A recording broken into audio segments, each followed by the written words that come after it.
Hello students, play with graphs lecture series episode 1 में आपका स्वागत है। स्टूडेंट्स के डिमांड पर ही हमने एक लेक्चर सीरीज शुरू किया है। लगभग 6 मंथ से स्टूडेंट्स मैसेज कर रहे हैं कि सर प्ले विथ ग्राफ्स पर एक वीडियो बनाइए। तो एक वीडियो से तो यहाँ काम होने वाला नहीं है। ये प्ले विथ ग्राफ्स की एक बुक है, अरिहंत प्रकाशन की बुक है। इसके अंदर ढेर सारे ग्राफ्स का कॉन्सेप्ट दिया हुआ है। जेईई मेन और एडवांस में ग्राफ से रिलेटेड ढेर सारे क्वेश्चंस पूछे जाते हैं।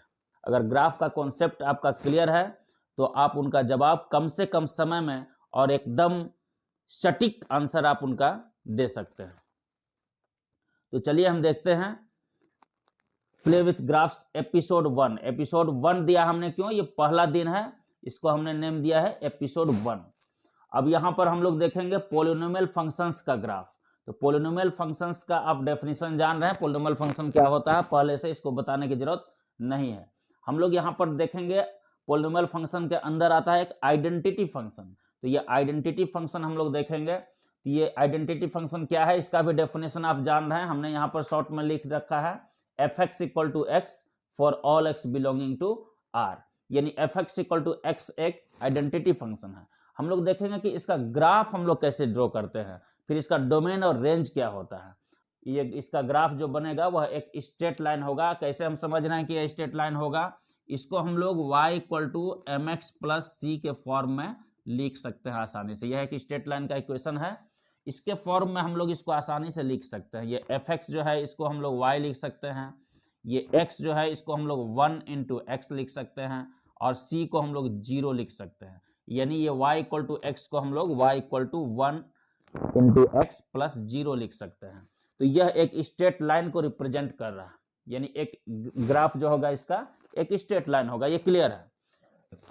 अब यहाँ पर देखते हैं तो ये m का वैल्यू यहाँ पर 1 आया है। ये 1 जो है ये m का वैल्यू, यानी कि m इक्वल टू 1 है। इसमें m जो होता है वो स्लोप है। m क्या है?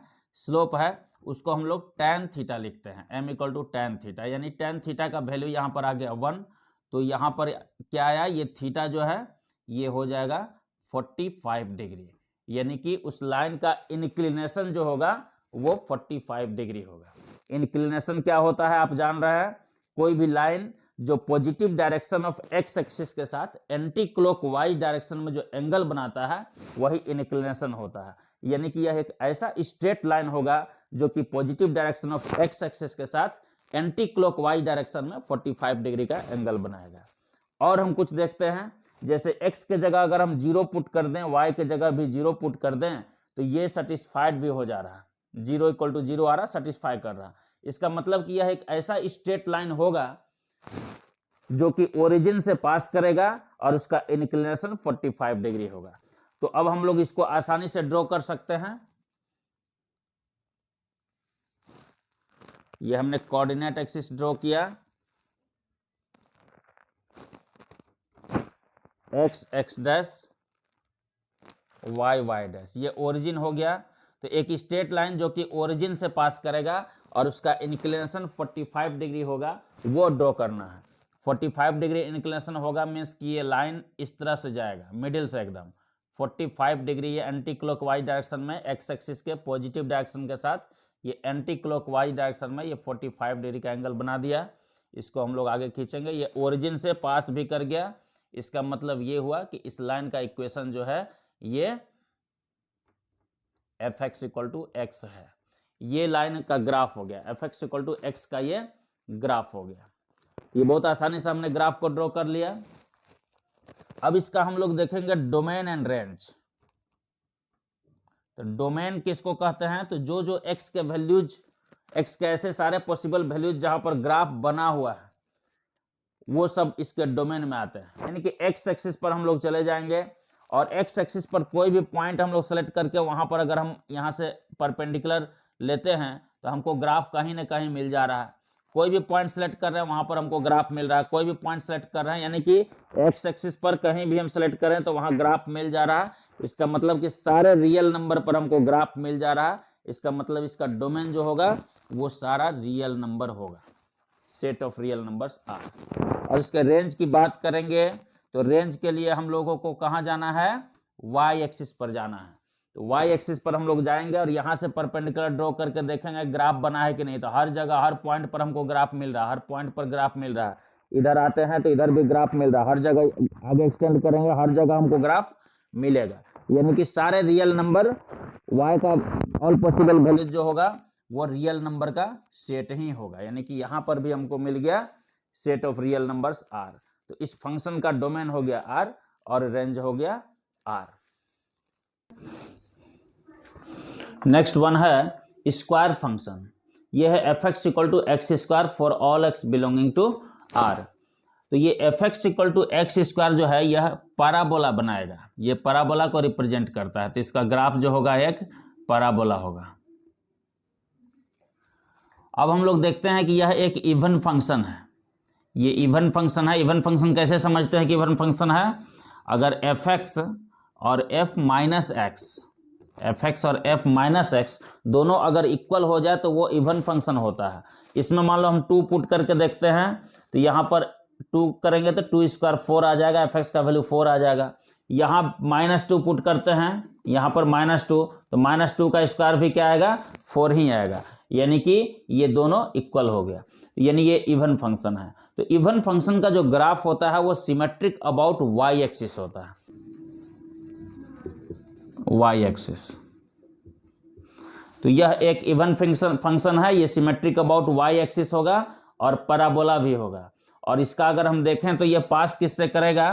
तो अगर हम 0 0 पुट करके देखें यहाँ पर, जैसे ये fx equal to x square है, इसको हम लोग y equal to x square भी लिख सकते हैं। यहाँ पर 0 अगर हम पुट करते हैं तो 0 0 इसको सेटिस्फाई कर रहा है, यानी कि ओरिजिन से भी पास करेगा। तो ये ओरिजिन से पास करेगा, सिमेट्रिक अबाउट y एक्सिस भी होगा और एक पैराबोला भी होगा। उसका हम लोग ग्राफ बना लेते हैं तो आसानी से हमको ग्राफ मिल जाएगा इसका।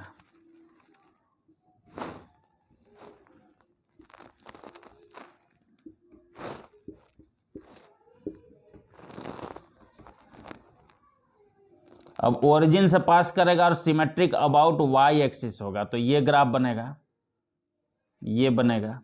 एक डाउनवर्ड भी हो सकता था, लेकिन इसमें क्या है कि पॉजिटिव साइन लगा हुआ है, प्लस का साइन लगा हुआ है एक्स स्क्वायर के साथ, इसलिए ये ऊपर ही बनेगा। ये इसका ग्राफ हो गया। अब इसका डोमेन और रेंज की बात अगर हम करें, डोमेन और रेंज की बात अगर यहां पर हम करें तो हम लोग इसको आसानी से पता कर सकते हैं। डोमेन रेंज क्या होगा? हमने पिछले ग्राफ में बताया था, एक्स एक्सिस पर कोई भी पॉइंट सेलेक्ट करते हैं वहां पर हम देखते हैं कि ग्राफ बना हुआ है, आगे कोई पॉइंट सेलेक्ट करते हैं वहां भी बना हुआ है, और आगे सेलेक्ट करेंगे तो और भी आगे बना हुआ मिलेगा। क्योंकि ये लगातार क्या हो रहा है? स्प्रेड हो रहा है इस तरह से, तो आगे बढ़ेगा तो आगे धीरे धीरे इधर बढ़ेगा ना, ऐसे बढ़ेगा। तो जो भी पॉइंट हमको होगा उस पर कहीं ना कहीं ग्राफ हमको इसका मिलना तय है। तो ये ग्राफ हम लोग को मिलेगा ही मिलेगा। तो इस तरह से हम लोग कह सकते हैं कि एक्स एक्सिस पर सारे पॉइंट्स पर ग्राफ इधर भी देखते हैं तो बना हुआ है। इसका मतलब कि सारा रियल नंबर इसका हो गया डोमेन।